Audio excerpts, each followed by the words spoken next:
Okay, so a few little hints to help you make sure that you're safe when you're online, especially when you're doing online banking, is passwords first and foremost. Like we've shown you how to make a secure password and how to make sure it's as difficult to decipher as possible. Now, when it comes to online banking, you want to make sure that you don't use the same passwords that you might use for less secure websites. If you Yeah. use the same password all the time, then that's very easy to compromise. So Well, if you specifically, get it for one, they've got it for all. that's Yeah. exactly right. So if you've got one password for all of your banking sites, then you're very, very vulnerable. So what you should try to do is make sure you use different passwords, especially for your banking, online banking. So make sure that it's a password that's unique to that bank or unique to that particular account that you want to use, and if possible, change it regularly. Yep. What else? You can remember, whenever you do have an online session with using your online banking account, make sure you log off that site once you've finished online true. banking. If you just close the window, then people can reopen that window and you're still logged in. Yeah, it's your session kind of hangs on the back end. It hasn't told it to close it off. That's right. It keeps a little. It's possible then there's a window of opportunity to bring that session alive again. Yeah. And And grab your that's money. and that's especially important if you try to do online banking using public computers. If Not a you're good in a idea. library or if you're in an internet cafe or something like that and you do online banking, you really don't want to use a public computer in order to do that because you don't know what might already be maliciously installed on that particular Yes. public computer. They can have stuff like keyloggers. Yeah, if they've got a keylogger, that's a common one with the public computers. Yeah, explain what a keylogger is. Oh, it's a tiny little program, been around since as long as computers, really. Yeah.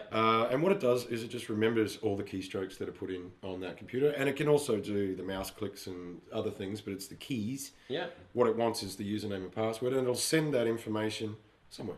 And a way to get around a keylogger is some banking websites now have an on-screen keyboard where you use your mouse in order to click the individual characters. That's much, much more secure because you're not actually typing anything with the keyboard, which is what the keylogger will record. That's right.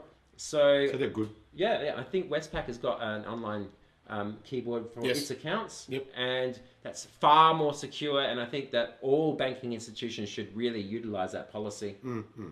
Cool. Okay. All right. So, what else should we do? We've got a couple more things.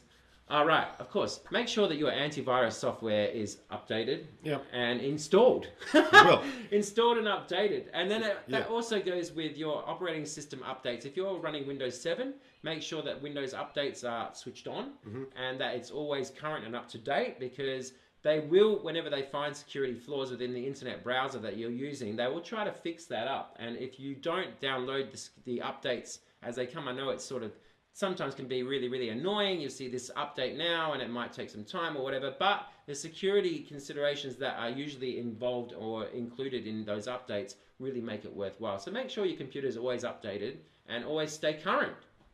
Okay. And finally, make sure you can do some very old-fashioned account checking.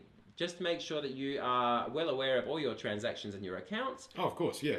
To look at the transaction history. That's right. And Yeah. if there's something that pops up in your transaction history that you don't recognize or you have seen is definitely not something you've done, then contact your banking institution immediately and tell them I never had anything to do with this, and they can start the process of finding out whether or not you were compromised. Yeah.